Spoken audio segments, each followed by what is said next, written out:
Dans le passé, le souverain sacrificateur ne pouvait entrer qu'une fois par an dans le Saint des Saints, et seulement en portant le sang de l'animal récemment sacrifié. Nous avons, vous et moi, un accès permanent vers Dieu sur la base du sang de l'agneau, car ce sacrifice est toujours nouveau et vivant à ses yeux. Il ne voit en lui aucun manque de fraîcheur, aucune trace de mort. Christ est réellement mort. Et il est aussi vrai que les liens de la mort n'ont pas pu le retenir, et qu'il vit à jamais.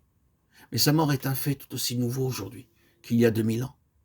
Jean, qui fut le témoin de sa mort sur cette terre, décrit la vision du Christ ressuscité dans le ciel. Et je vis au milieu du trône et des 4 êtres vivants et au milieu des vieillards, un agneau qui était là comme immolé. Il avait 7 cornes et 7 yeux qui sont les 7 esprits de Dieu envoyés par toute la terre. Apocalypse 5, 6. Nous avons dans le grec un agneau debout qui semblait récemment immolé. Ce mot n'est pas textuellement dans l'original et il en complète le sens. Le grec possède un temps très particulier, avec une réelle signification théologique. Les faits ainsi décrits ont un caractère de permanence ou de répétition qui échappe souvent à notre notion de temps. Christ est mort pour nos péchés. C'est un fait éternel.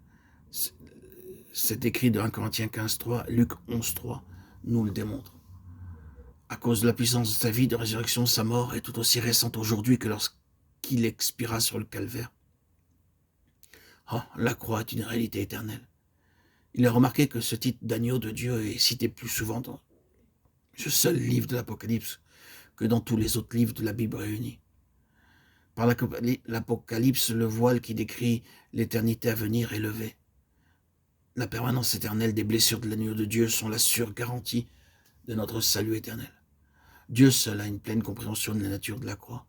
Nous sommes si lents à comprendre et si rapides à oublier qu'il a pourvu aussi à cela en nous aidant à voir et à saisir ce qui est bien au-delà de notre compréhension, si limitée. Le repas du Seigneur a été institué pour démontrer l'éternelle permanence du sacrifice de l'agneau, et nous sommes invités à faire usage de ce moyen de grâce, car toutes les fois que vous mangez ce pain, que vous buvez cette coupe, vous annoncez la mort du Seigneur jusqu'à ce qu'il vienne. 1 Corinthiens 11, 26. En instituant ce repas, le Seigneur voulait encourager tous ses rachetés à se souvenir continuellement de sa mort. Il connaissait les pièges et les tentations qui seraient sur notre chemin. Il savait combien vite la croix perdrait de sa fraîcheur dans nos vies. Il a donc pourvu par ce moyen à rafraîchir notre mémoire. Lorsque nous sommes allés au Seigneur pour la première fois, la réalité de sa mort nous a saisis, combien elle était actuelle. Mais nous sommes peu à peu devenus insouciants dans notre vie avec le Seigneur et par conséquent la vision a diminué. Nous sommes habitués à entendre parler de la croix et cette familiarité en a amoindri la portée dans nos vies et nos pensées. Si nous réalisons son éternelle permanence, la défaite fera place à la victoire dans notre vie. Oui. De quelle révélation ne sera-t-elle pas suivie?